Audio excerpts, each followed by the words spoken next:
over this channel. We guide you through the darkness, and we will discover that sometimes monsters are men, corrupted and insane, and we ignore our instincts at our very peril.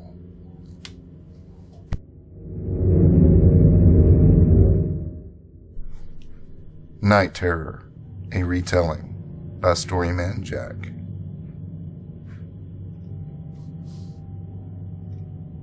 Caleb Marchant ran through the woods, sweat running down his face and balding head.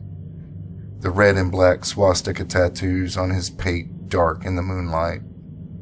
Stopping briefly, he checked the gun of the pig he'd just shot in the head. He no longer cared about morals, right or wrong. He was strong. He was primal. He took what he wanted, and he would continue to take until something stronger took him down. Everything's a construct, he murmured to himself, his delirious and drug-addled state making him feel like a supervillain. Not a hero, he giggled. Indeed, his tastes went to blood and torture and lust, to show power over the weak, the virus in his brain walking him through the night, the meth keeping him on his feet. His gaunt form made him look like a thin monster, something anyone would run from on a dark moonlit night, unshaven and bestial. He wanted fear. He wanted to inspire a deep and sustaining fear he'd come to feed off that thing. His master would be proud. The cop wasn't afraid of enough, though. Not until Caleb began to dig out some of the man's eyes as he bled out. He was in his element now, in the dark, in the cool fall air. He'd stripped his clothes so that he could hide. The red of drying blood looks black in the dark. Painted head to toe in that cop's blood, Caleb stood naked in the woods, and he was drawn to a fire, a light in the distance. Feed, his master called in the night, in the darkness. Feast upon the blood and fear of the innocent. The little black stone carved in the shape of a goose, with a painted red stripe around its neck and feathers that appeared to be dipped in blood, hung from a leather cord around Caleb's neck. Oh, my master, he bawled to his demon master. Lucifer, he growled. I will sacrifice them to you and dine on their hearts. The creature, for Caleb could no longer be considered a man, moved closer to the fire, to the hated light, and he saw his prize. The woman, alone, and sitting so far away from her safety. She was his, and she would sustain him and be the next to feed the lust and rage of his lord, his demon master. He reached out and laid his hands upon the bark of a small tree and the tangle of woods, and began to sway with the wind in time with the trees, letting the movement sedate him, help him wait, for fear was what he wanted. Now she was watching him, waiting, looking right into his slitted eyes. Her logic could kill her. Not the beast that was once Caleb. No, she would tell herself that she wasn't seeing what she thought. Those things only happened in movies. Nothing was out there, and then he would strike. Just as she felt herself free and safe, just as the relief of safety would be gained, he would take her, and he would do as the strong should, improve his dominance and give her writhing heart to his lord. He could feel her absolute terror, her fear, and he felt the power of it wash over him. He felt the gift from his lord wash over him as well. He no longer ate anything but human flesh, and no longer craved anything but innocent blood. He longed to feel the sticky, iron-flavored liquid stream down his chin as he took what first delicious bite of the innocent heart. knowing he'd proven his power one more time. His slender, bone-thin fingers wrapped around a small tree, and he twisted his knuckles white in anticipation, the bark scraping against his sallow skin. The whole time he was swaying with the trees, his emaciated and inhuman body flitting as if unreal part of the shadows. He had played this game before. He had taken so many, and the pigs that hunted him had no idea how to find him, or what his pattern was, or where it was all leading. He felt the woman's fear ebb just a bit, and it would soon be time. She would make for the house, for the safety that lay behind a door with a bolt. This was the time when he could raise her fear to the peak. Just before the adrenaline and the sheer horror exploded, her heart. "No," he whispered, allowing the sound to groan in the wind. "It's the best part."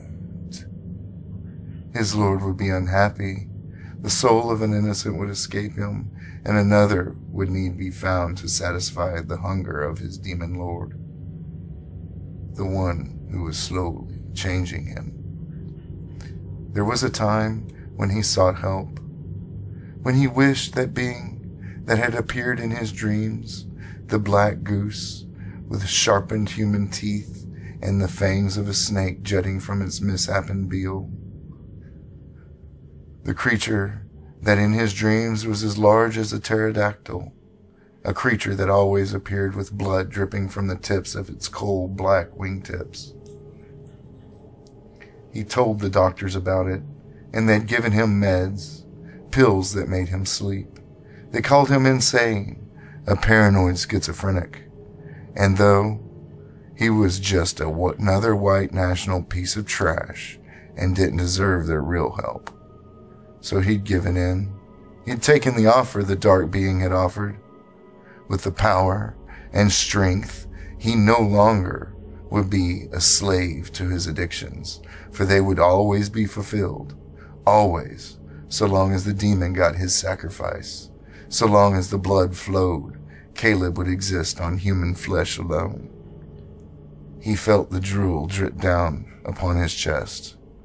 "Yes," he hissed, his voice no longer a whisper, but a sibilant lisp upon the wind, as if a snake were speaking through the trees.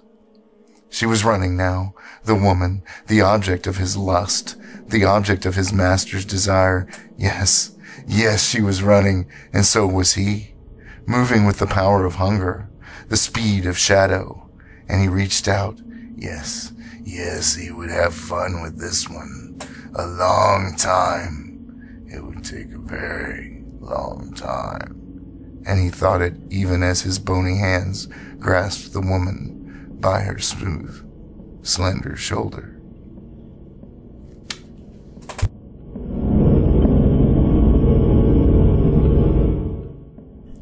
She sat smoking. The cool, damp air had her wrapped in a blanket like a living burrito. The night was coming on, but she didn't think anything of it. Annalise had done this often enough. Sometimes she just needed to get away from the hassle of everyone else. There was a lot of people in her house, and the private time she could find would be a blessing. The house was rural. There weren't even any neighbors for more than a mile, and she loved the quiet of it, the sheer loveliness of the absent urban sounds. It gave her a calm that not many other things would or could. Annalise loved the setting, the trees swaying in the light breeze, the smell of earth and leaves and nature, even the smell of the remaining coals of the fire pit. Putting out her cigarette, she sighed and decided to light a second. It just wasn't time to go in and be around all the people. She loved her family dearly, but they could get on your last fucking nerve. As the sun fell below the horizon, she noticed something. Startled, she felt panic began to rise inside her chest, like a living thing clawing at her heart. It was small and subtle at first, but it began to grow, paralyzing her body with terror. She looked up and noticed a disfigured face in the growing gloom.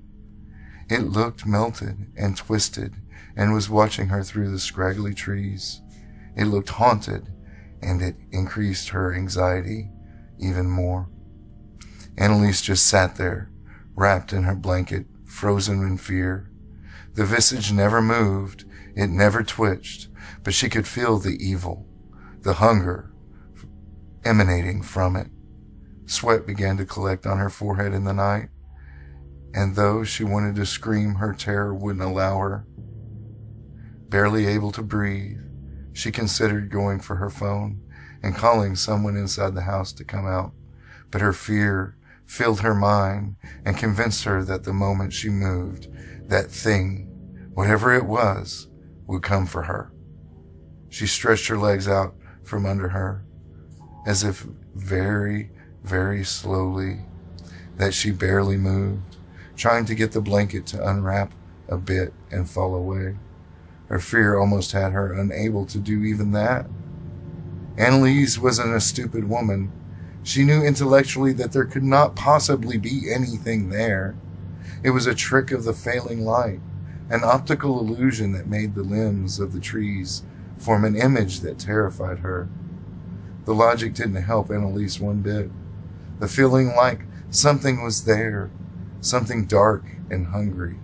Her instincts to flee were piqued, and she could almost see the drool running down its chin. She knew only that she was food for something not quite right, something of the darkness of the night, and that knowledge caused her to stop the movement as slight as it had been with her blanket. She glanced with the corner of her eye towards the door of the house. It was only 20 feet away, and Annalise knew deep in her terror that she would never make it.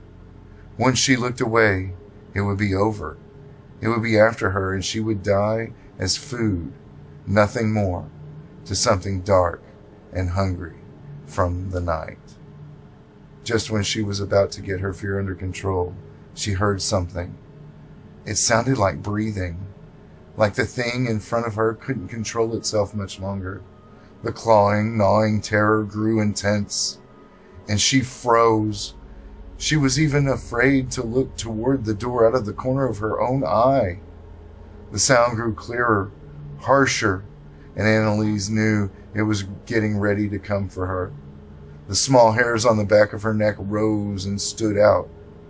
The paralyzing fear ate her heart now, having ripped it open inside of her, claws gnawing and teeth gnashing. The cool air did nothing more to slow the sweat that beaded and dripped down her forehead. She stared at the face, at its yawning, hungry expression, amplifying what she felt. "It's just a fucking shadow in the tree or something," she told herself. "It can't be anything. There isn't anything real like that." Yet even if the face wasn't real, the terror was more than real. It became her only reality. She lived in it now, succumbing to that paralyzation. Every moment, an eternity of time, lived in constant terror. Her life was just this one reality. She knew she was just a mother, a wife, a normal human being who worked for a living just like any other Joe on the street. There weren't things that fed upon people in the night. That was fantasy. It was like a horror movie gone wrong. The fear, however, didn't understand that. It didn't care about logic and reality. It froze her as if she were a marble statue. The wind blew, and this caused the face to appear to move slightly. But to her mind, it had to be a trick or an illusion of her eyes, for it swayed with the trees. And she told herself over and over again, and it began to work. She finally leapt to her feet and ran. Unfortunately, she could hear it coming behind her, like a large dog huffing hungrily in the night. Its odor overwhelmed her, the smell of 100 rotten and dead things, and of brimstone and the fire of hell. And she couldn't scream, but she ran for all she was worth, until she felt the cold, hard hand grab her shoulder from behind.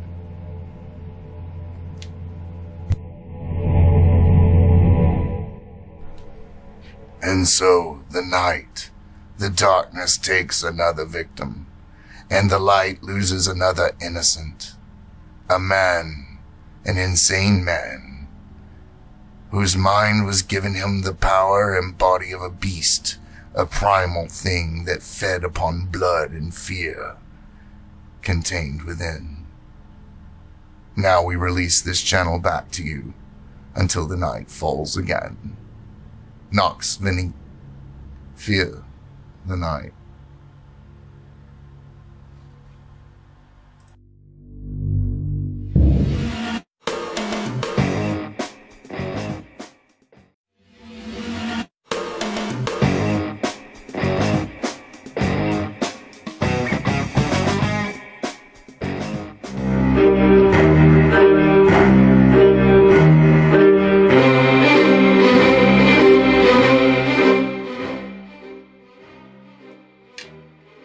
We have taken over this channel, and as we continue to guide you through the lands of night, one can find that not all sacrifices are those of the flesh.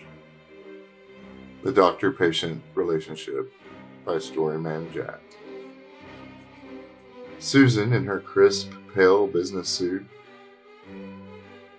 caffeinated eyes bright behind dark designer sunglasses, and clicking her 6-inch black heels on the walk, entered her office building.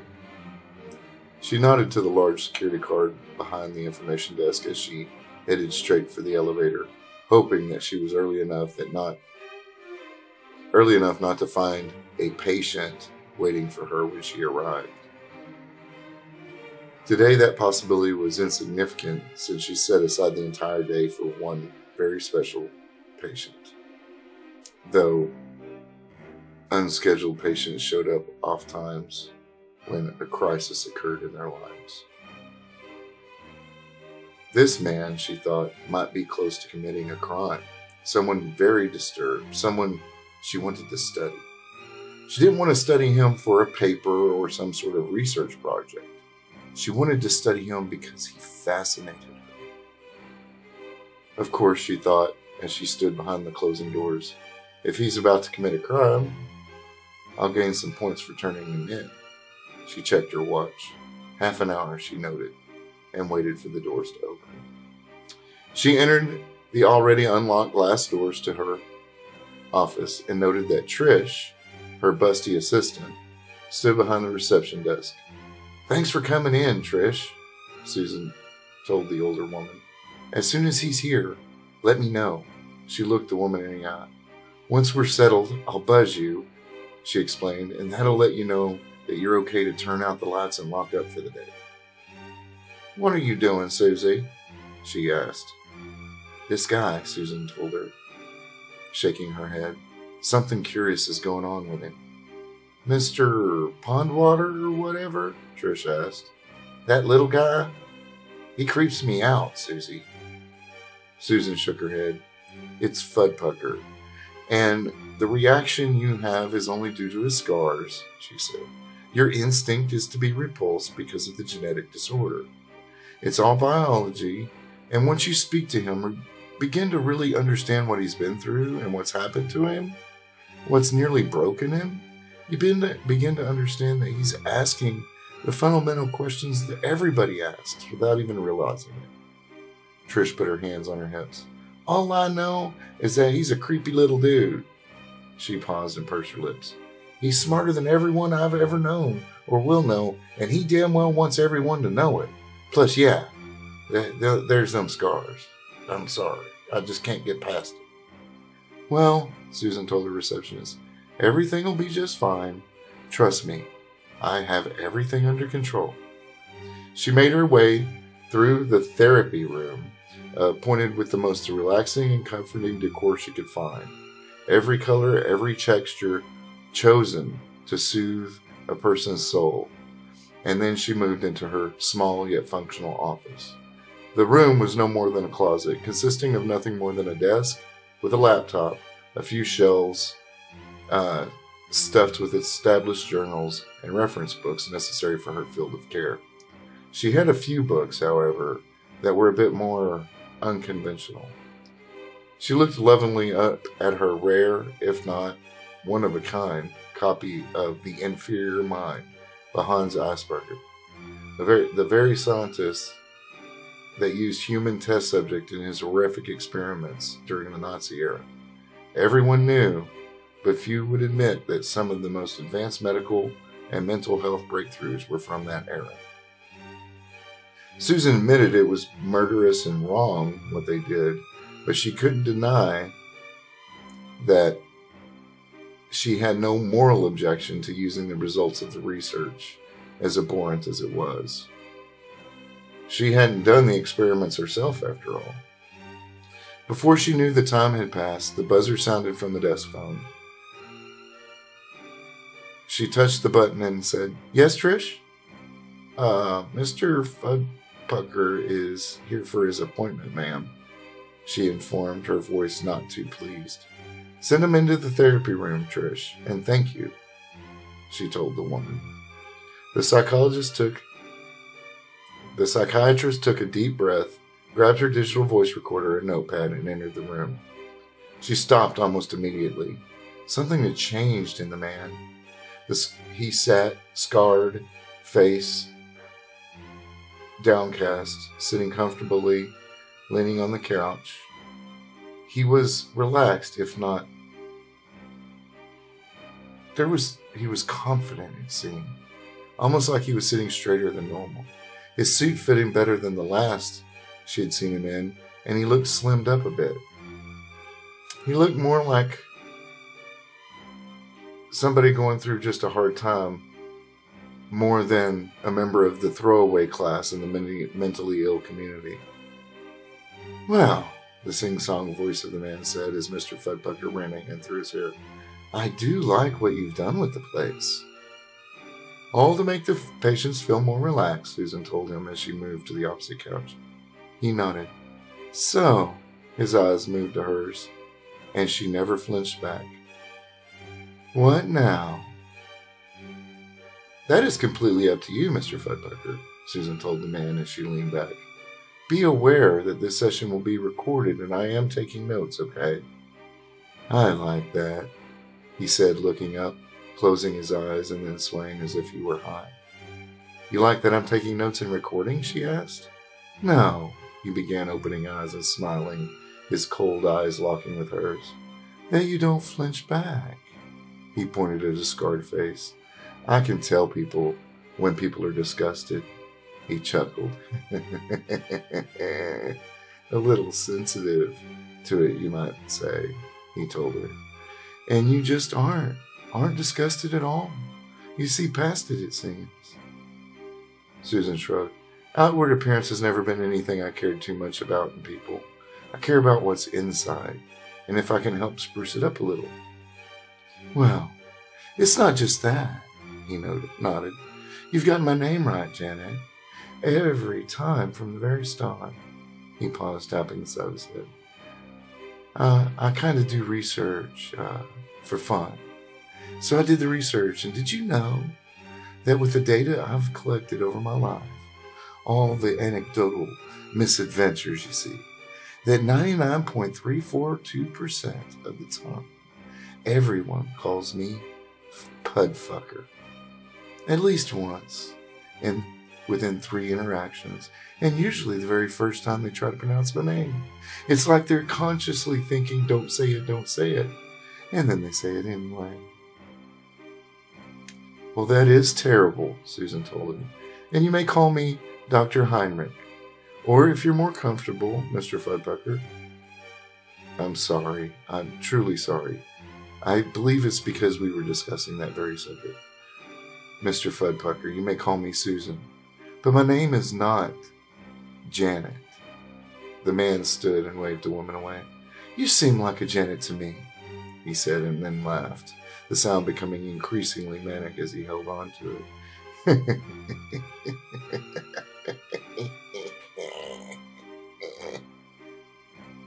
All right, Susan told him. We'll just move past that this once. If it makes you more comfortable, that is. This session will all be about just opening up to talk about what you're most comfortable with bringing to the front. He spun and locked eyes with her. That is somewhat confusing, you see. He smiled, his scarred face making it look hideous. I'm an open book. I mean, it's just you and I. He waved his gloved hand at the notepad and recorder on the table. The tape. The pad of paper also, of course. But that's of no moment. I'm here to unload, you see. To see if you can understand, to... He paused, his voice growing low and menacing. To confess. The hissing sound of his voice turning into manic laughter. Yes, to confess.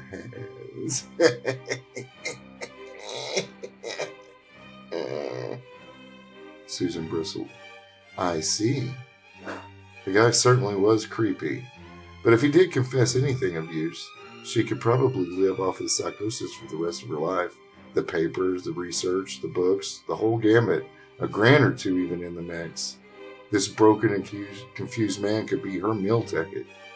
Please sit, she told him, picking up her notepad and scribbling down a form of shorthand she pretty much invented for herself so that her notes could never be used against her. She smiled and waved at the couch. And we'll go into it. I've set aside all day for you, just as you requested. Sitting down, the short, balding, scarred little man smiled. I do appreciate it, Janet. You see, I need to, as I said, unload, you know. Betrayal does that to a fellow. Elaborate on that, she asked. What betrayal? Oh, no. Hold your horses, my dear. He laughed, his mania reverberating in every word he said. You see, you must understand. Understand why I really understand, Janet. Why? She smiled. Well, go ahead. Say whatever's on your mind. There will be no judgment from me. This place is safe. She leaned forward.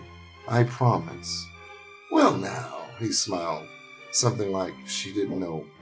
Lust, maybe, in his eyes? That is a comfort, I assure you. But reason is just as important as the need to unload. You see? Janet nodded, completely enthralled by the little scientist. Yeah, that was right. He was a certified genius, one of the top 10% of IQ scores in the world, she thought. I just have to be careful. I'm not getting manipulated by the man. Oh, penny for your thought, he sang like a child, her eyes again focused on him. He shrugged. I saw it go across your face, you see, and I'm a curious sort. I was just thinking that, she smiled, softening the words, but trying to show that she would be honest with him. That I should be sure you aren't manipulating me, as intelligent you are, Dr. Fudpucker. He leaned back. Why, you are good, aren't you, my dear? He laughed. That is a problem, isn't it? Well, I can assure you that I'm not manipulating you. Hence the reason for my being here is just as important as the need to confess. The laugh, the crazy, clear in it. What is that reason? She asked, nonplussed. The little man grew excited, so excited, in fact, that she thought he would jump up on the couch like Tom Cruise and start jumping up and down. It's the process, you see, the one I was shown. I've to let go of everything, not just my material and monetary wealth, but my angers, my loves, letting go of the regrets, the losses, even the wins, you see. Susan took down a note and then looked up at the man, his expression expectant. I see, she paused, thinking, tapping the pen against her lips. I can see how that is a logical way to think about it, But you can't just let all that out and not deal with the feelings that it evokes. You know that, right? Well, hence why I'm here to see you, young lady. The little man laughed, bouncing. You get to help me deal with all that terrible and messy emotional baggage, you see, before I can move on to the rest of the process. And what is the rest of that process? She asked, her eyes raised. His white gloved hand came up. Oh, no, he sang, shaking a finger. Not just yet. No, we must take the first step before we can even contemplate the next. The next step? She asked. Describe the first step as you know it, or understand it and how it's supposed to lead to the next. I would like to understand. I suppose... He drew out, making the exaggerating expression as if thinking hard. It wouldn't hurt to tell you that much. Well, he chuckled almost apologetically and then started to whisper, literally holding his hand up as if he were a child telling a secret. The order might not care if I just tell you that much. I'm sure. And then he leaned back and winked. The doctor was at a loss. This guy wasn't just delusional. He seemed to be bordering on religiously delusional, she thought, and then wrote in the notes after glancing up at the time to document so she could bookmark where the recording was at that point. This guy would be a gold mine. It wouldn't just be her meal ticket. It would be the meal ticket for her family for generations. Must not push about this order thing until later. He's already pretty much said that he needs to focus on his first step or whatever it is. So, he leans close, as if to enable a conspirator. It's called the cleansing, you see. Or, if you want to be literal about the translation of that damn book, it's the 3 sacrifices, which I suppose is the literal truth. He was struck by a thought and temporary loss in it. So, if the sacrifice of truth, from your perspective, your life, all your memories, emotional markers in your life, right? She asked, trying to come to terms with what he was telling her. Yeah, you get it. He paused, smugness coming over his head. I knew you were right for this, Janet. I just knew it when I saw you. He nodded. All the while he spoke, and suddenly started shaking his head. But no, not a literal sacrifice. I mean, it'll let me keep those memories, but like a sacrifice of me to let my past rule my future, you know. That is, he began to ramble, the path, you know, the release of what holds you back or pushes you forward down the path. You know, that thing that makes you hate or love or want or need, that stuff. To let it go in the literal sense without forgetting it altogether or the lessons it learned. You know? In order to slow the man down, if for no other reason, and to get him to take a breath, she asked, forcing the exasperation in her voice. You are a very intelligent human being, Doctor. Fudpugger, in point of fact. He laughed.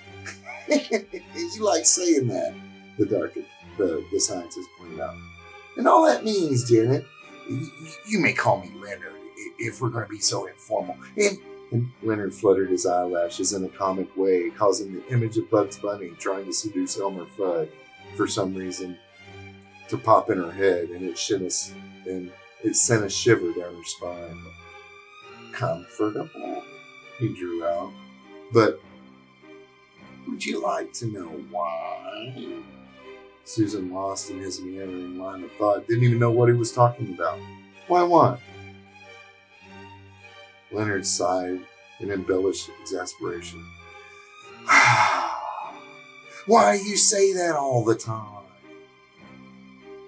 She looked at him and shook her head. Say what exactly? She asked, completely lost and off balance, and she knew that was not a good place for any therapist to be.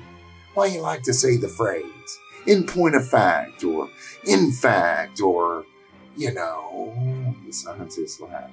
Or could you already tell me this is supposed to be your field of expertise after all? She smiled. I know, but why don't you tell me what you think? How lame, he railed, as if she didn't know better and would have thought there was a real rage in his scarred face and voice as he stood and spun around to stand behind the couch watching her. All right, she said. Most people use those words because they are unaware of their own intelligence. Also, they speak passively in order to enhance the effect, making themselves think that they appear more intelligent than they are, when in fact they're not using the phrase properly in the first place. But you aren't doing that, are you? The man asked, smiling as if he knew a secret. Perhaps, she noted. I mean, no one sees everything when they look in the mirror. More objective eyes could see it if I were, but no. I speak this way because it is being recorded, and it makes it easier for me to transcribe for understanding and for the purposes of formatting the documentation. Oh, the man let his face fall in disappointment at the answer. I was just going to say that you... He paused, pointing at her, and then doing that weird Bugs Bunny fluttering of his eyelashes thing that creeped her out. We're trying to impress me. Oh, she asked, understanding that if this was leading to where she thought it was, she had to stop it now. She could not put herself in that kind of position with somebody this disturbed. How so? You think I hold back? He answering, even as he jumped back over the couch and landed in the position he had left sitting. This is exactly what I mean, Susan told the little man. You are very intelligent, so why do you insist on calling me Janet? I don't understand. The man shrugged, smiling, another thing about him that began to appear almost manic. You look like a Janet to me, he said, and then winked. Or I could just break down and call you Susie Q. Oh, heaven help us both. Oh, don't say that. Leonard started acting exaggerating fearful. She ignored the act. At any rate, what I meant is that I will admit that Janet sounds better than, what did you say? She said, grimacing exaggeratedly. Susie Q. They both laughed, though his was still a little creepy and hers came out a little nervously. After the session, she would have to take some time and really think about what made her so uncomfortable all of a sudden, how it had come upon her. The man was being legitimate and honest, she could tell. So, the doctor began again. Talk. I understand that this... She looked back at the pad in her hand. First sacrifice is why you're here, correct? Exactly, he said, staring at her. So, go on. Elaborate. She rolled her hand in front of her as if to gesture for him to start talking. Well, he sighed, shaking his head even as it sank so he could watch his own feet, the mania almost disappearing. There was this girl, he began to tell his tale. So, if I understand you correctly, you kept the name and the scars, as she convinced you, as badges of honor, to use as a shield. That you didn't really need to have anything because you had power over them. That's actually pretty solid, she said after a moment. Well, yeah. He seemed dumbfounded. He had felt the need to clarify, though. I mean, it's like every after-school special we ever watched as a kid, right? He asked. Nay demanded. Live with your imperfections. Everyone will see past them. You'll be stronger. Those who will make fun of you don't really matter. They're just thugs. He listed, his voice becoming more and more heated and manic. I see, she interrupted while he drew a breath. Do you, though? Oh, yes, I think I do. No, I don't think you do. We've been programmed, all of us. We've been told that the bad stuff really isn't there and that we don't need to be afraid of nothing. That we don't need to stand up for ourselves. That we don't need to save the place. The little fiction society tells itself. When the individual's spouting that drivel, damn good, and, well, the world doesn't work that way. Well, it does work that way. People are mean as shit. and never will, not in any economic or social society. It won't. It can't. You see, the very thing I've come to understand, he paused as if for effect, that society is programming itself, not any cabal or underhanded group or even an individual actor. Just the lies we tell ourselves so that the necessary ugly things get done and so that our nature can be hidden from each other and that the societal knowledge we subsequent generations will need to survive is flawed. And these little lies eventually have us ripping ourselves apart, feasting on one another's bones. And how do you feel about that? She asked, smiling a wicked smile. Now? He shrugged. I say fuck 'em all. He smiled and leaned back as if getting comfortable again. Well, why is that? Because of the other betrayal. He laughed. This one sad and tired. They were back to back, you see. One night and the next day, she threw me away and they took out the garbage. Who? The doctor probed. He told her how the government and his research partner had taken the programming language he had created and the code he'd written and used it to create more or less assassination drones, an AI that would adapt and locate anyone on the planet according to their DNA within a 0.00001% failure rate. They paid him well, but they threw him out, forcing him to leave the project, the university, and he had a feeling they were the ones preventing him from ever working in his field again. No one would hire him. Oh, the excuses were, oh, you're way too overqualified. Oh, we just need a lab assistant after all. Things of that nature he could tell were made up. They didn't like him. Nobody did. Except the order. Except his lord. And your partner? She asked, taking copious notes. Oh, he made billions. Hell, probably trillions. It looks like, she asked. She prodded, pushing the man a little bit. Oh, yes. Trillions and trillions. And the government assassinating, feasting in blood. Yeah, that's where the real bucks were, I suppose. What was their reasoning in forcing you out? And he snarled his response. You aren't the right fit. You don't look right. You don't have the right name. You make a joke of the research. You're taking it as far as you can. The anger dropped away instantly, as if it were never real. But Susan knew that the anger was more than real. It was even suppressed. It was rage. It was beyond rage, something she had not a word for, not even clinically. But the real reason why, that in my light-hearted, optimistic way, he said, the person she convinced me to be, you see, Becky, you know, he leaned forward again, the one who ignored the truth of me, you know, the hate-filled and violent world around us. Yeah, the one that beat me down over and over and lifted her up like an icon. He smiled. That guy who was intent on having those blinders and rose-colored glasses. He didn't invent the machine, the AI to kill.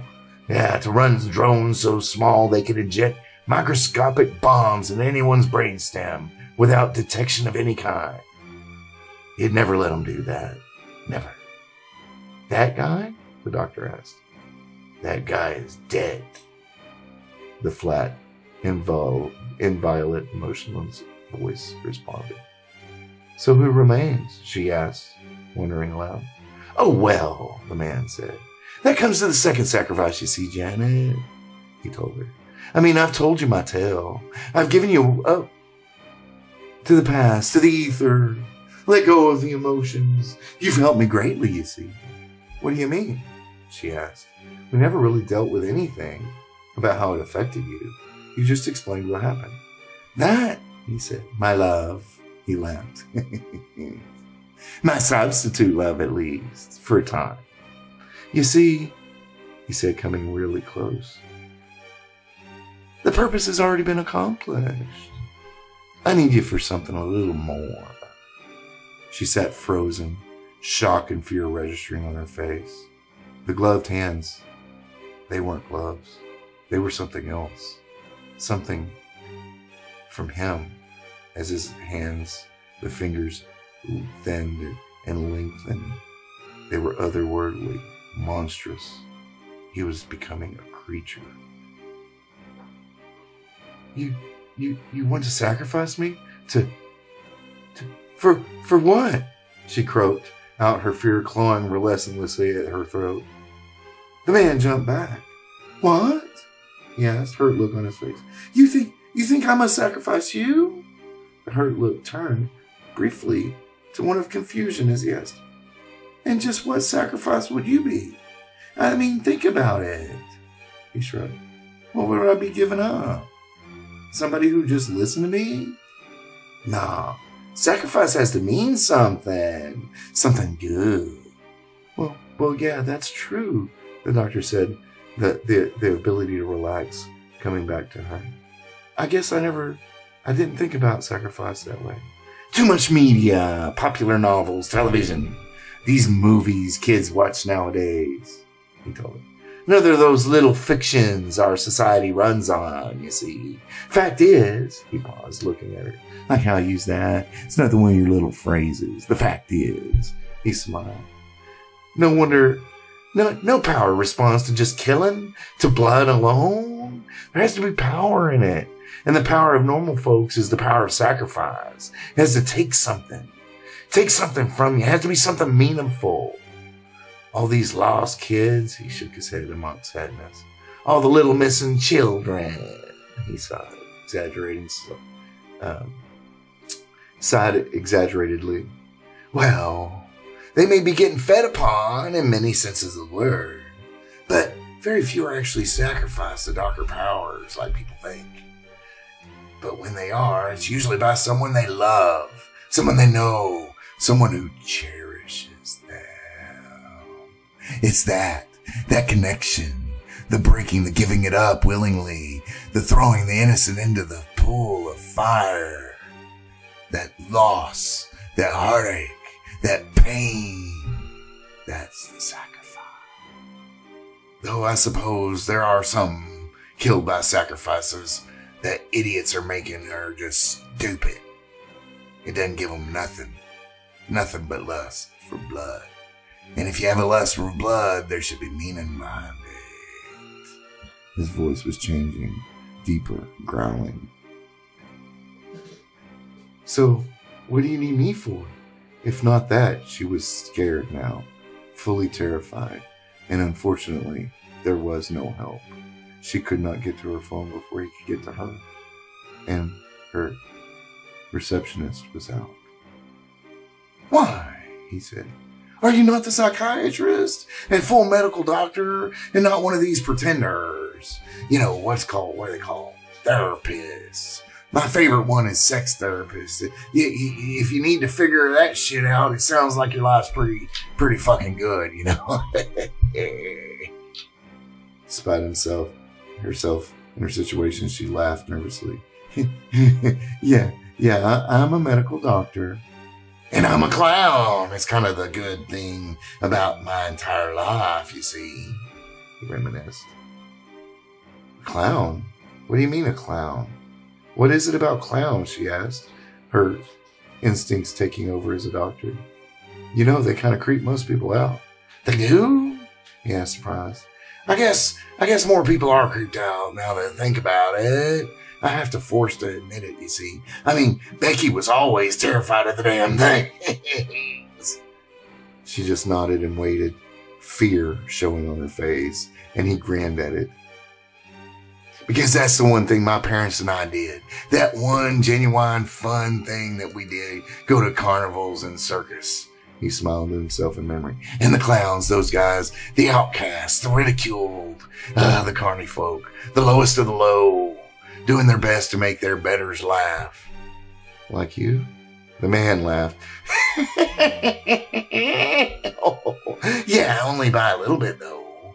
You see, I'm afraid that I am the outcast. I realized that a long time ago. That was with me from birth, from that little disease that you see on here on my face. All the spoiled looking facial features here. And I'm not really here to make anybody laugh but myself, you know. At any rate, it's in degrees, you see. And yes, I need you to help me come to grips with all this loss. This loss I'm about to deal with. You know, a good doctor I can talk to, but can also help me digest and deal with the horrors of these stages and change and the acceptance I must deal with. The man was completely out of his mind now, jittering and shaking and clawing at his face and just nervous and under siege in his brain. I see, she said simply, stopping the tape and setting down her notebook. You know, Mr. Fudpucker, she said gently, laying a hand on his across the table. I'm not your love, substitute or otherwise. She let that sink in for a moment. We have only had 3 total conversations, 2 of which were no more than 10 or 15 minutes. He just nodded as if taking in her words. So you see, for some reason you've come into this trying to fixate on someone who, because they are listening, kind, and genuinely interested in understanding and helping you, you equate that with love, perhaps even sexual attraction, Susan explained. It's because you are so logical and intelligent that I feel you can handle what I'm pointing out. And again, he just nodded, letting her finish where she was going. Where is that exactly? Susan thought, even as she let the professionally trained medical doctor and therapist inside herself handle the situation. Perhaps if I were a man, things could be simpler, she heard herself say to the little man. Leonard stopped nodding and just stared, waiting for her to continue. I believe it best, she continued, if we tried something a little different. Leonard began to frown now, but waited for her to finish her statement. A man, I know, Joshua Reynolds, she explained, would be a great person to pick this up and continue with your treatment where we're leaving off here today. What? Leonard demanded. I believe you would not become so attached to him, you see, and he is by everyone's account, including my own, she noted, to be the best in the state for treatment of what I believe may be causing your issues. The little man frowned, growing, as he fell back against the back of the couch, as if exhausted and frustrated, and he continued his silence, watching her, eyes narrowing. When it finally became apparent that she was finished with her conversation and the session would be done, he spoke and leaned forward. I see, he said. You seem to have misunderstood me, when we set all this up. She was smiling, at least. I picked you out, you see. Your sex had absolutely nothing to do with wine, did it, my love? You see, I chose you for a reason. He was flabbergasted. She didn't understand the point he was trying to make. She shook her head in question, her fear rising again. He sighed, stood, and came over to sit next to her, taking both of her hands into his seemingly white-gloved ones. You see, his demeanor became very creepy and strange. Just as the butterfly must emerge from a chrysalis after a metamorphosis, so must we follow its path of ascension and emerge from our own cocoons, like the ones that once were our bodies, a shell of our old fearful selves. Her fear grew. Just what do you mean? She asked. Oh, his face filled with balance and hunger. Let me show you the way, my dear, he said, before she felt the hand cover her nose and mouth. The bird with the wedge stripe. He likes you. And so another is lost, a slave to a dark being, for there is power in true sacrifice. For those creatures in the night, in the dark, Nox Vini, fear the night.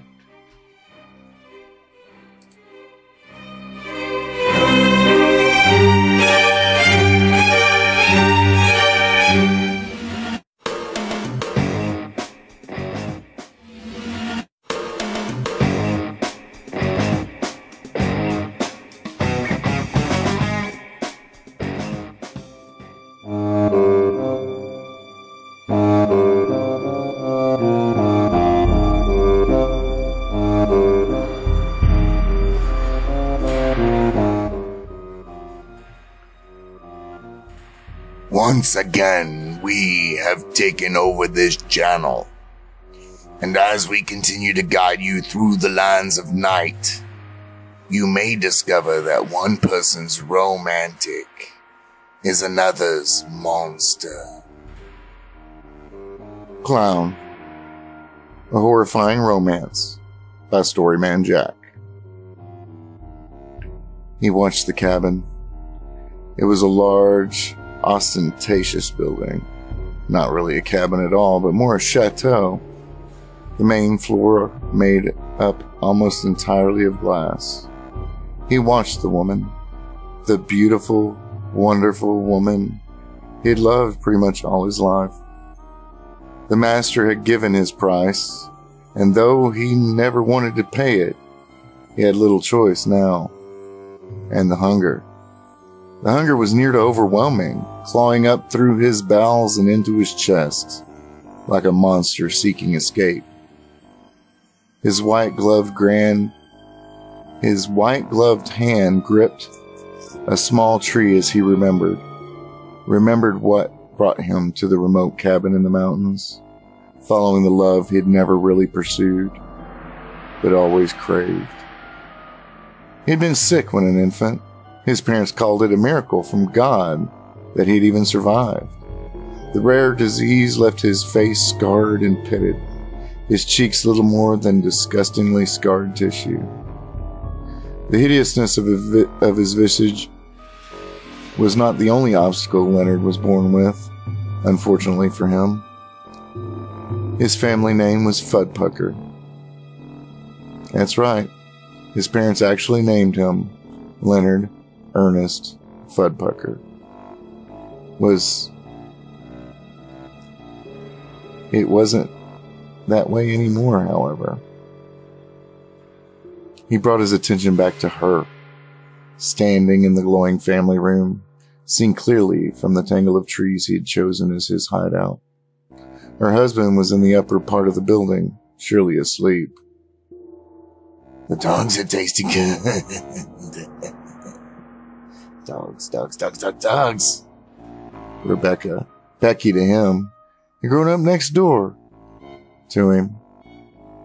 And though everyone, all the other kids, most of the teachers, everyone really, shied away from him, or didn't associate with him at all.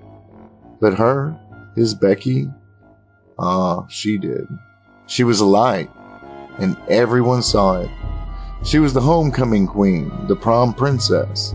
She'd won beauty contests and acting awards, and when he went off to MIT to study advanced artificial intelligence and robotics, she got off to California to find her path to stardom. Rebecca Santos, Academy Award-winning actress and sex symbol, stood watching the night through the glass walls of her home. That made him chuckle. Glass house. His voice was whispered, his laughter muffled. Rebecca had shared her popularity, using it to shield Leonard, who she claimed was her best friend and most loved person in her life. And he'd believed. He'd fucking believed her. She looked no different as she paced from the girl that he'd grown up with, walking back and forth on her cell phone. Becky had always asked him to be her date for the homecoming dance or the prom or even the first Academy Award ceremony. He'd gone to some of the dances, That never turned out well, not unless Becky was there to deflect the harassment and petty bullying. Everything changed that night, though. She made me, he whispered, maniacal voice filled with power. Oh, just show up to the club, to the back. Tell the bouncers your name. They'll let you in, she had told him. Yeah, right. Of course that didn't happen. Not even by a long shot. However, the two bouncers bought and paid for by the picture studio apparently not only wouldn't let him into the after party, he had even had to argue and cajole and beg and plead to get them to even send someone to ask. And then Rebecca, as always, had come to his rescue, her sad eyes falling on him in his rented tux, now muddy and stained, having been pushed into the mud and muck of the alleyway. The young woman standing next to Becky in a cocktail dress holding a champagne flute, said to her friend, and didn't even bother to whisper so he could hear her. Even if he was your brother, even then you couldn't be seen with him. I mean, look at him. Do you want to keep getting the plum scripts or not? If you're seen with him, people will stay away from you, Becky. After a moment, Rebecca, the one person Leonard could count on, the only person he ever loved and trusted, really trusted in his entire life, denied even knowing him. I'm sorry. This poor man must be delusional. I've never seen him before. She then turned to go back in. Just glancing over her shoulder, she caught his eye and mouthed, I'm sorry, as she walked back into her life of glamour, leaving him on his ass in a rented tux, muddy and muck-covered. He'd let go that day, gave up his career, his life, sought answers to questions he hadn't even known he needed to desperately ask. A decade had passed for Rebecca since that first Academy Award night. Not, she realized, the Academy Award meant anything real. The studio had bought and paid for the statue, and more troubling, she discovered in her naivete, that it had always been that way. An old marketing gimmick, institutionalized and broadcast for the world to see. She sat in her mountain cabin. Cabin, she snorted. It was a mansion, or it was the perspective of the small town girl before she made it big in the pictures.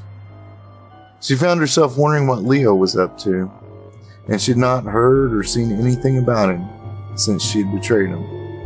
Rebecca knew that she'd done so. She beat herself up for a long time, but the studio's assistant was right. It would have ruined her career to even be seen with him. Her phone rang while she was continuing to watch the cool fall Colorado night.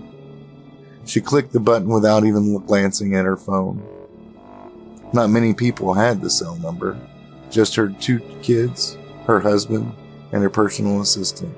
Her husband was upstairs in bed, and her kids damn well should have been in bed at home back in California. With threats of violence backing her up, she had demanded that not one person get these numbers. Not that any number other than the ones on the list were even supposed to be able to connect. Hello? She asked, expecting either one of the kids or her assistant. You remember that time? In an almost familiar voice said, bright tone from the receiver, though it did sound strange, like there was a lot of extra air being blown through the receiver. That time in the Halloween party, yo. The voice paused as if trying to come up with the answer. You know, your junior year, I believe. And Bobby Matthews, yes, he forced you to give him that blowjob. You remember that? There was a pause, as if the person was savoring the information.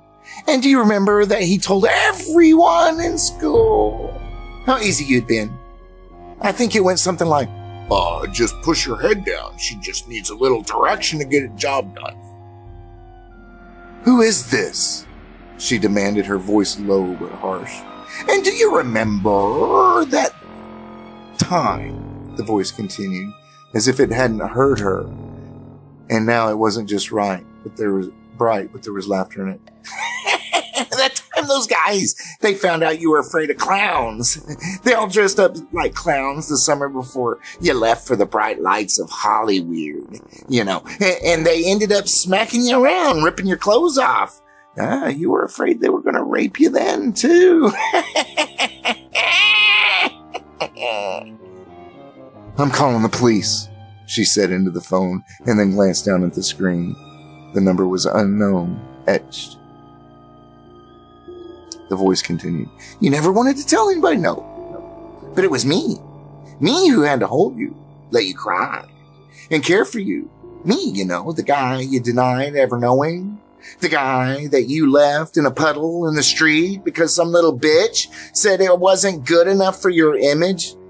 I was there for you every time. Oh my God, Leo? But I figured it out, see? The voice changed just a bit, the entertainment lilt taking over a bit more. Clowns, it's always been the clowns. I've made myself into the perfect clown just for you. Isn't that romantic? She sat down hard, shocked and silent, her brain refusing to work, her fear of clowns so drastic, so world-encompassing that she felt locked there. I was there every time, and you never asked for nothing. Nope. I knew you couldn't love me, not the way I loved you see? Even though it was you that made me keep those damn scars. When I could have done something about it, you know. You told me to keep my name when I turned 18 and wanted to change it, but you... He paused, his voice changing again, becoming round. You left me. In the mud. In the dirt. While you went on to fame and fortune, Becky. You were in the end disgusted by the very things you made me keep. She shook her head, tears rolling down her cheeks. No, she stammered into the phone. It was never about that. It was never me that was disgusted. There was a long silence on the other end of the line. Bullshit. The voice was now the voice she had once known. A tired voice, a resigned voice. But it changed again, and this time it wasn't just like a fake entertainer. Sure. It was there, but there was an element of rage, of insanity. I only have 4 ones for you now, my love. Send in the clown. And then the line went dead once again. She looked out the windows into the dark mountain woods, but didn't see a thing.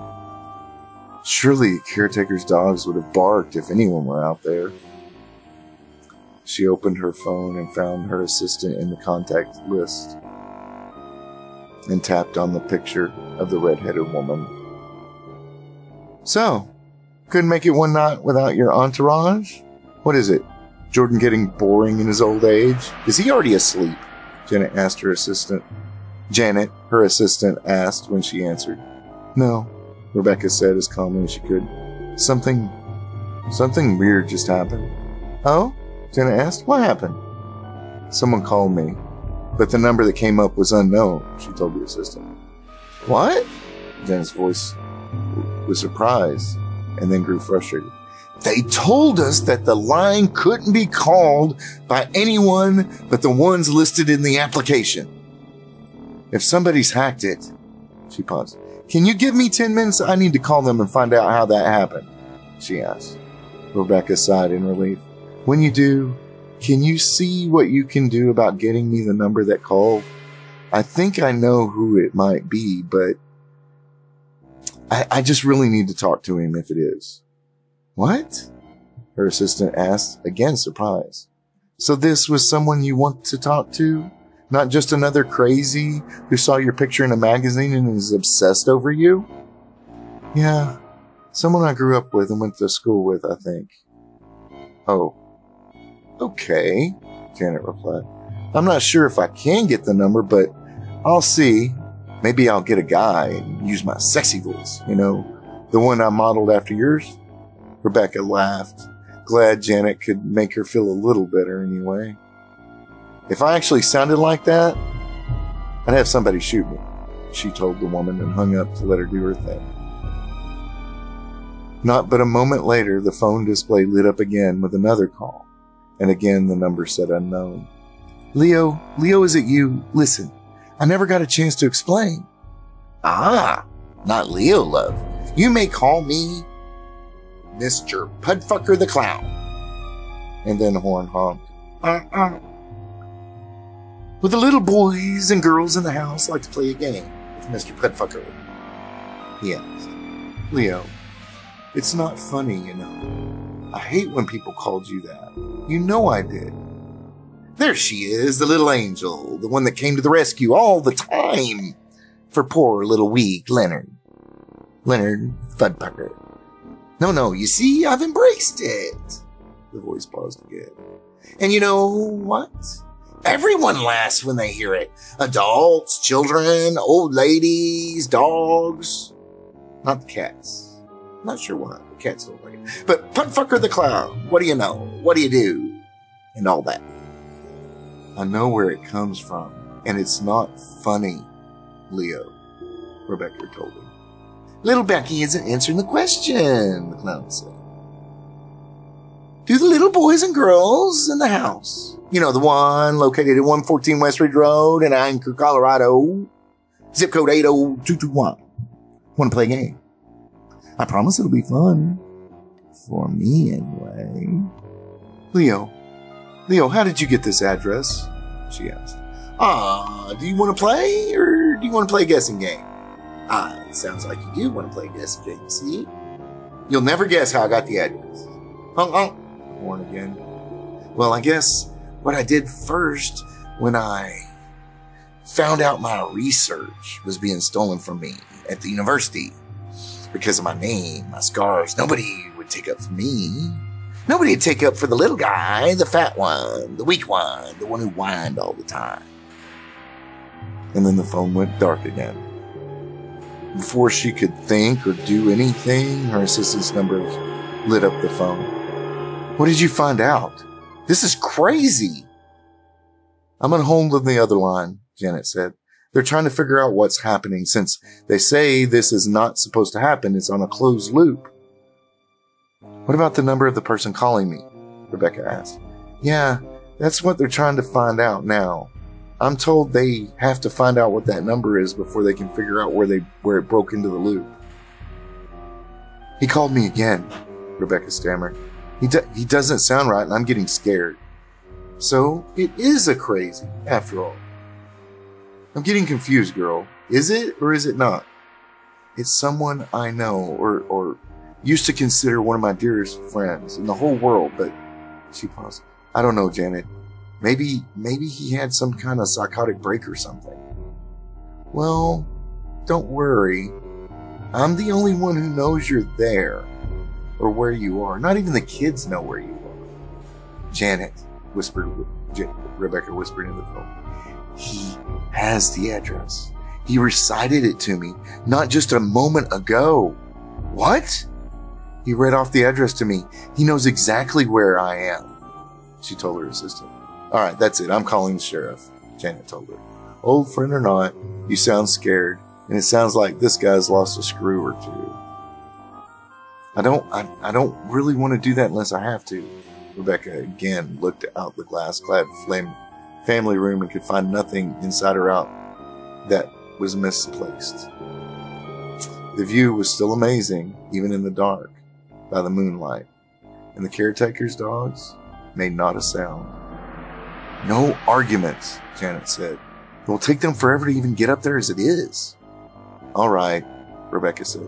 Call the phone people back and find out that number. I want to see if I can talk him down or if I can do anything or maybe even just talk him into checking himself in the hospital.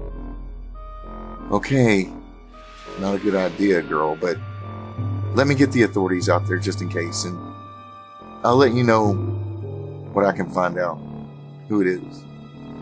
Okay, she said before clicking off the connection. She sat thinking what she could do when the phone rang again. The ID relaying once again unknown upon the screen. Leo. I must insist, Mrs. Santos. It is now Buttfucker the Clown. It was changed legally, you know.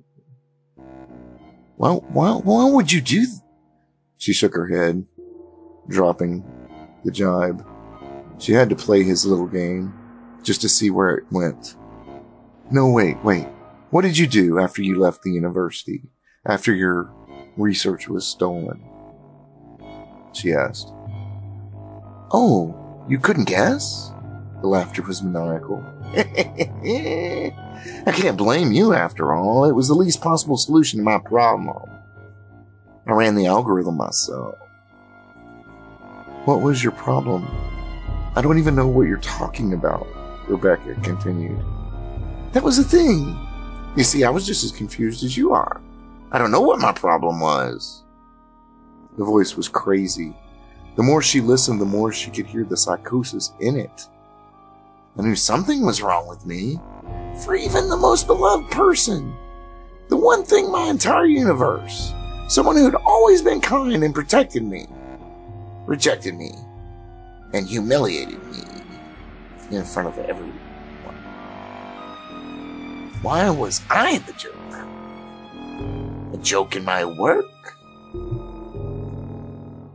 Never mind, a whole industry built off of that work now.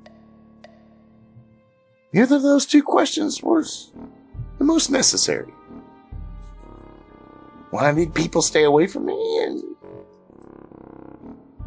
why could I get no respect? Neither one. Neither one of those questions was the one I needed. So what was the question, she wrote? Why, what could fill this hole? The emptiness. The hunger in my soul. The key need I couldn't fulfill. Emptiness. Tears rolled down Rebecca's eyes. Oh, she said, her voice a little hoarse. Laughter, maniacal and raw, filled the cynicism and hate. A soulless laugh that came back over the line in response to her emotion. Ah, but see, I decided I could get the answer from my technology, my work, the algorithm. More advanced than the version the DoD stole. And what did that tell you? She asked, not understanding why she was becoming so afraid, like irrationally unafraid. The man, the sweet little boy she'd met that first day of kindergarten, was broken. And broken so badly, she had no way to get through to him. So she just let him keep going, keep rambling. Well, you see, I got a list. It produced a list. And I chose the suggestion that was the least probable I could have chosen. The last one, the less than 1%. Oh? She asked. Good Lord, we're the cops. Janet, what are you doing? She wondered, her fear growing out of control. Something was wrong and she knew it. Something was very wrong. Seek the answers in the darkness, in the occult, he said, his voice changing again. She could hear a rage underlying the tone. She played like she hadn't seen or heard what she'd heard. She didn't know what else to do. It was evil, if anything. You're kidding, she said, doing her best to act as if her life depended on it. It was what she was good at after all. Instead of hanging up, which is what she desperately wanted to do, but she had indeed betrayed this man and just as desperately wanted to help him. And if she was going to be honest, she needed to find out where he was. Oh, not at all, dear lady, my love. I'll bet you can't guess what I found. What crazy thing I discovered. You'll never guess. I bet you never guess. The voice asked, excitement in it. What? Leo, what? I can't play this game anymore, she said, part of her terrified and part of her a little curious. Oh, no. You have a call incoming. And then it went dead again. Not moments later, her phone lit up with Janet's name. How did he know you were going to call? She started, not giving her assistant the time to say anything. What? She asked. Just who the hell is this guy? Rebecca sighed. She had little choice and knew her assistant would do with the information, if only for her own good. He was a boy I grew up with.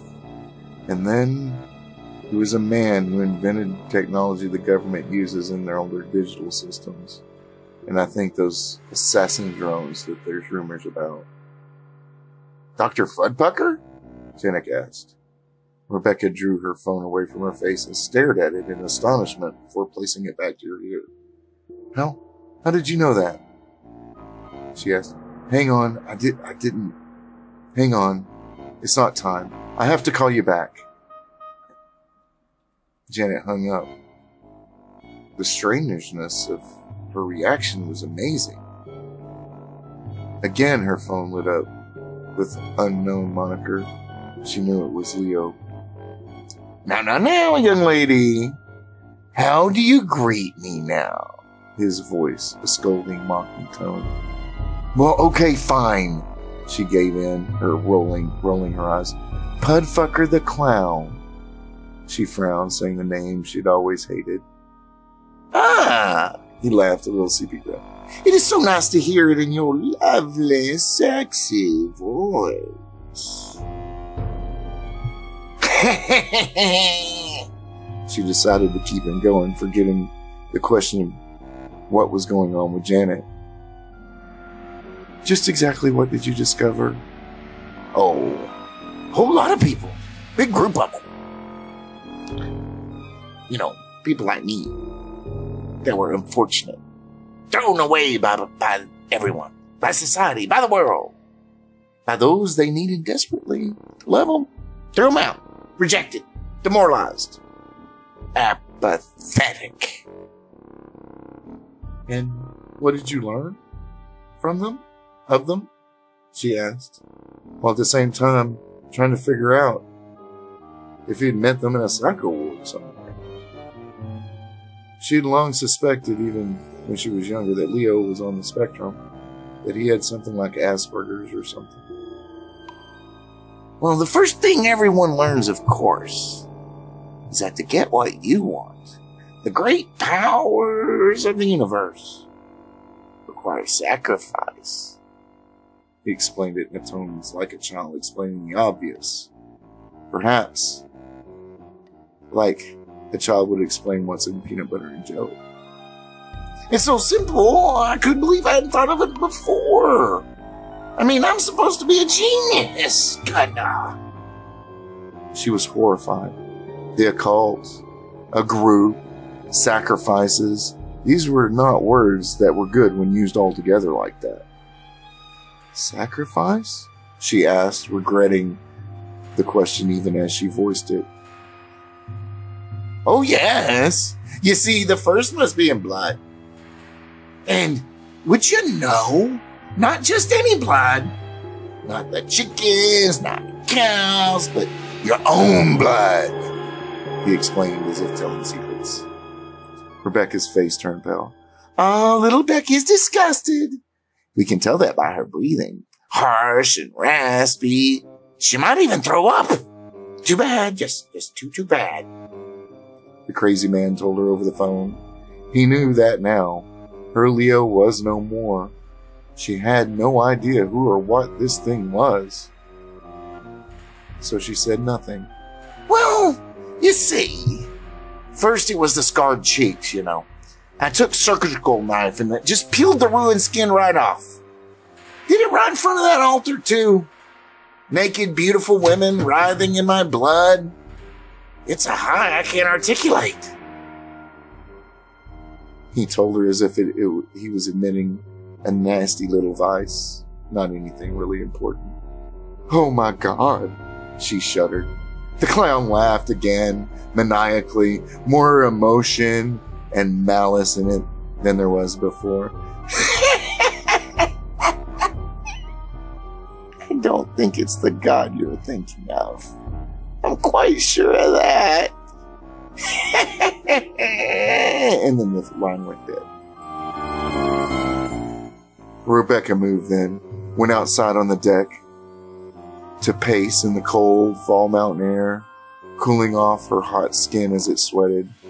She mourned the loss of her friend, of the participation that she played in his fall down into the dark depths of madness. Her phone, it lit up again. Janet, please tell me the sheriff's on his way, she asked. Well, something like fake regret in Janet's voice. You see, I just don't think that's going to happen. Because you need to be aware of the clown's second sacrifice, and the one that matters the most to our society. What the fuck, Janet? Is this some kind of joke? The award-winning actress asked, honestly thinking someone was about to jump out of the shadows or something with a camera yelling, "Gotcha!" Joke? Janet asked as if the question were amusing. Well, we are talking about a clown, but I don't think it is a joke in the way you're meaning it. You see, our God requires us to give up the most special, most precious thing that we know of in our entire existence. And He requires us to give it utterly, without reservation. Our God? Our sacrifice? Rebecca asked, her voice stuttering and full of absolute terror. Janet, just what the hell are you saying? You'll find out.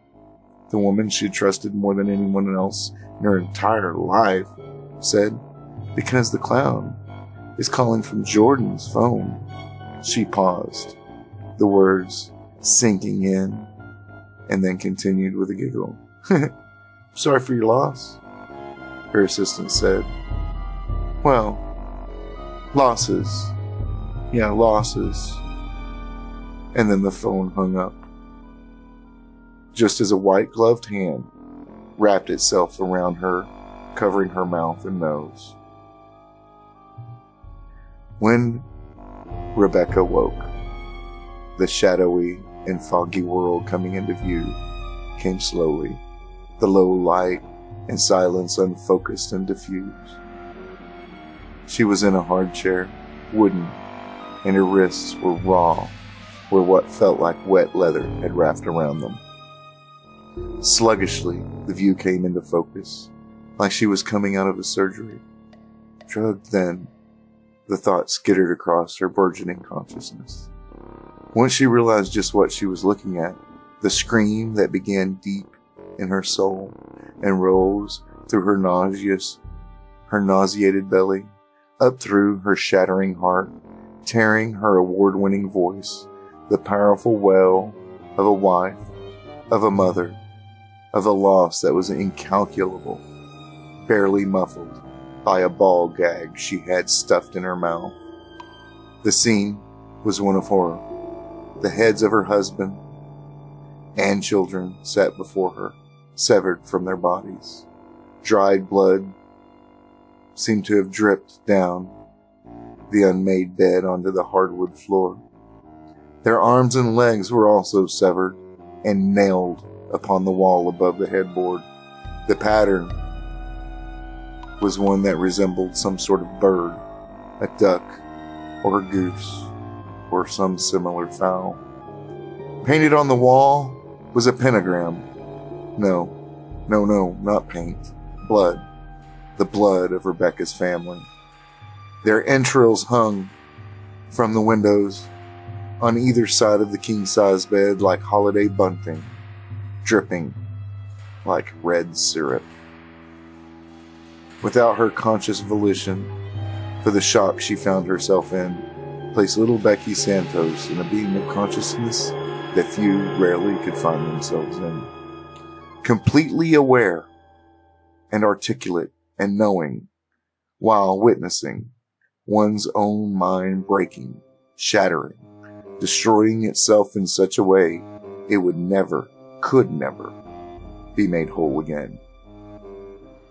"You see," the maniacal voice whispered to her as the clown came into view out of the shadows. And no matter how much she wished, she could not close her eyes, and the way she was tied could not even let her turn her head from her children's face. It was then she realized, because of the pain that briefly cut through her shock and the destruction of her mind, that she could not close her eyes because she had no eyelids. It was that realization that caused her to hear the screams through the muffled and hoarse. The one wailing, stopping only to draw muffled, stifled, deep, shuddering breaths through her nose before ripping vocal cords anew. Oh wait. Oh wait. The clown was there again. "I'm totally sorry," the voice said, screaming. Mutilated woman who'd been named world's sexiest woman a total of 4 times and was in the running for her 5th, though that was now unlikely, even if the woman whose mind was breaking could even care. "Let me give you something for your pain, my love." The clown, for that was what came closer into view, was no children's entertainer. It was hardly a man, if it was a man any longer. The face before her was barely recognizable.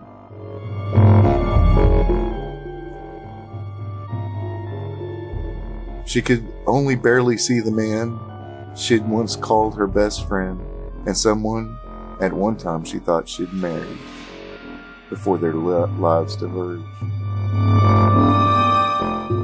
The once chubby face was mutilated, the scarred cheeks cut away, leaving ragged, empty holes, long ago healed without any reconstruction, and they dripped drool and whispered with his heavy breathing. His face was painted white, just like a clown's should.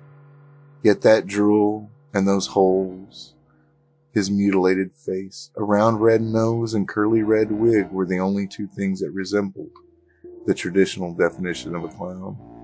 Instead, abnormally long and taloned hands held a syringe, and the clown had claws, and not hands of a human, but claws of a predator, a monster. All through this, she never stopped screaming, though it began to come out only as muffled rasping, though it ripped and tore her throat anew each inhalation of breath and exhalation of sound.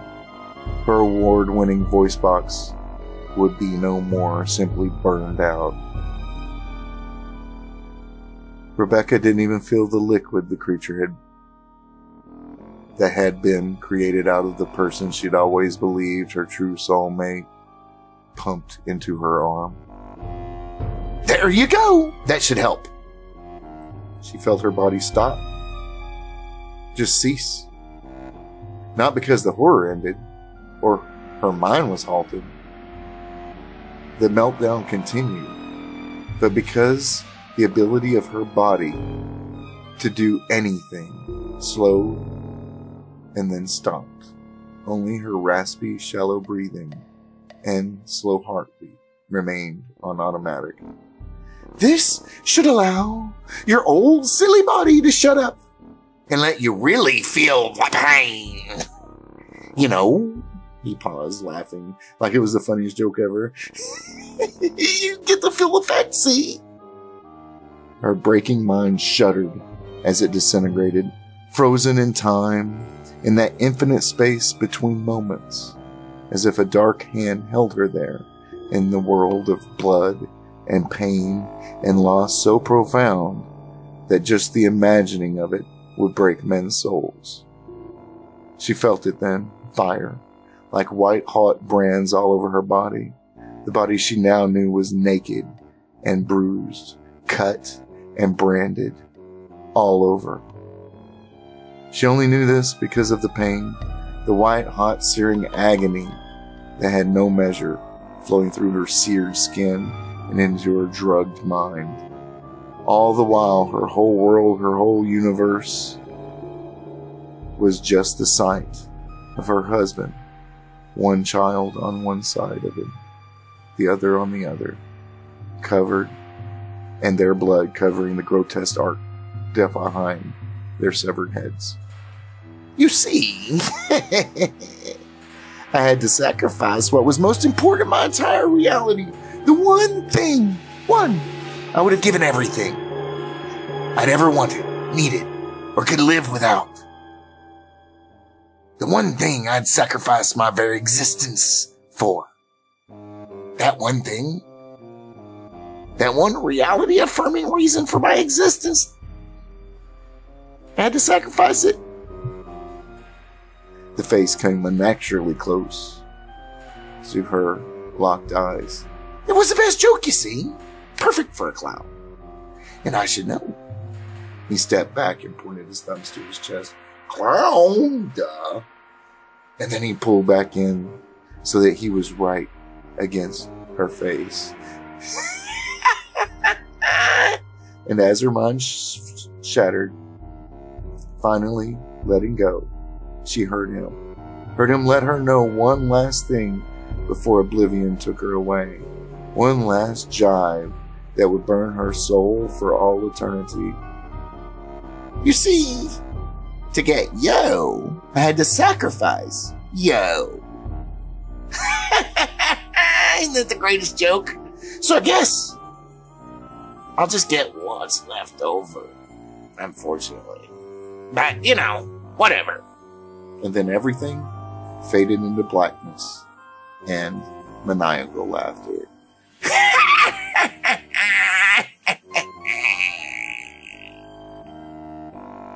And so, another vessel is shaped, forced through a dark mold, because possession is love for those creatures in the night, in the dark.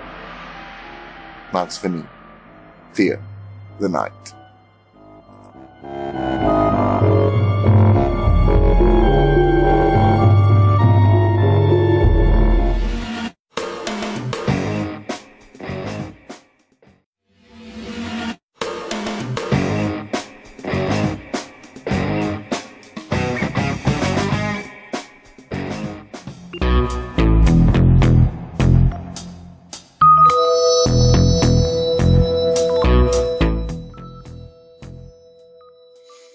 We have taken over this channel again.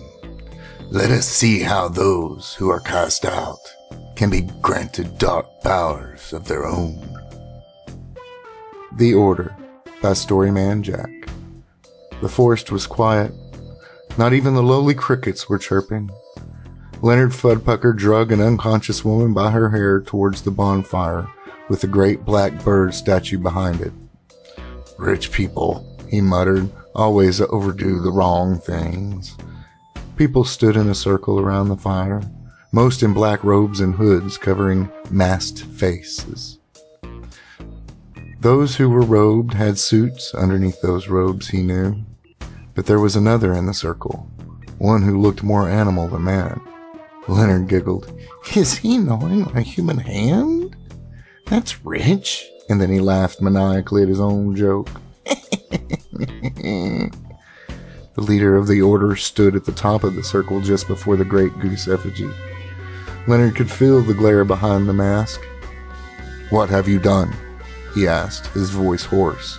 The man was trying to hide it. Maybe he's famous, the scarred man thought.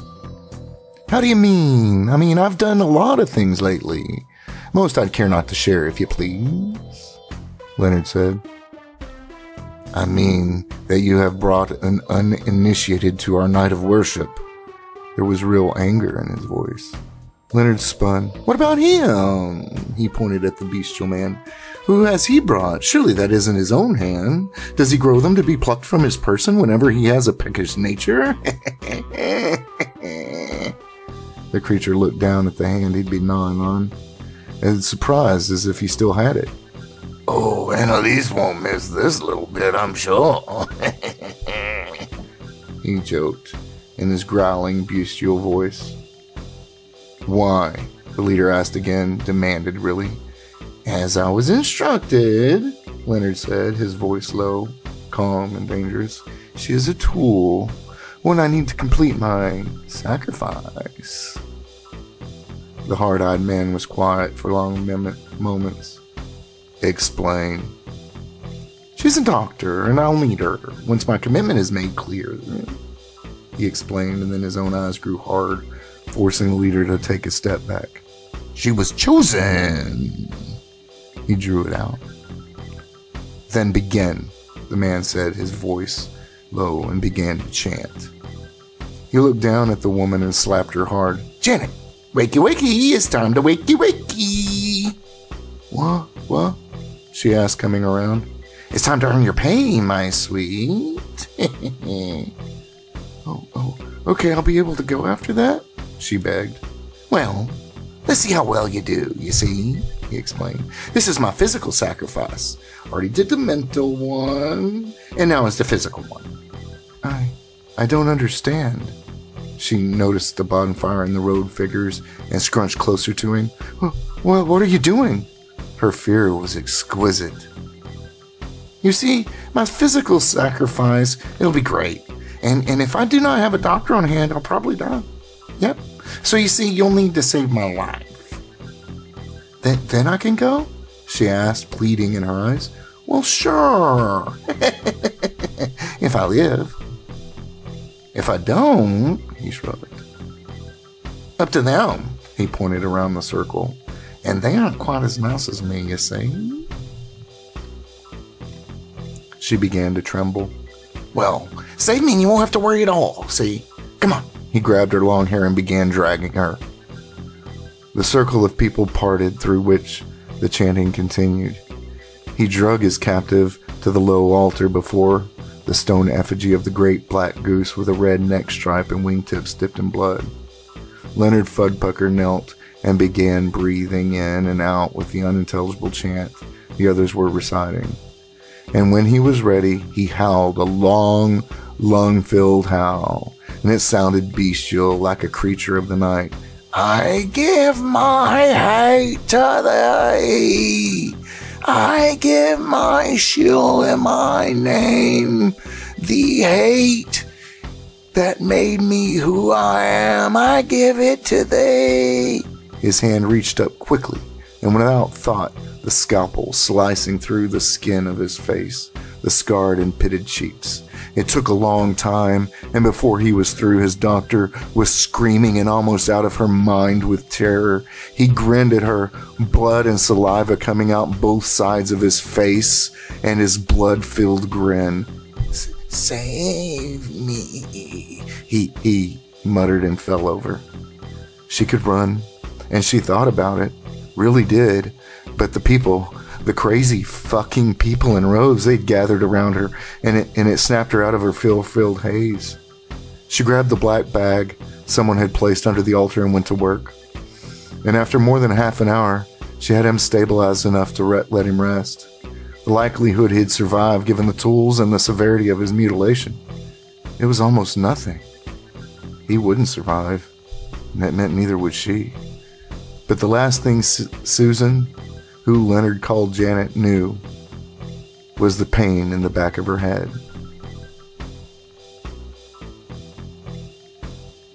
The clown sat back on his haunches watching the woman sleep. He couldn't get rid of her yet. He had one more sacrifice. The moaning she made as she woke made him happy, almost giddy, to know what was coming. What? She asked. Why am I strapped to a table? She asked again. Great news, my dear Janet, the clown said, coming closer to the light. The woman, tied down as she was, still couldn't see him, but he drew closer anyway. Is that you, Mr. Fudpucker? She asked.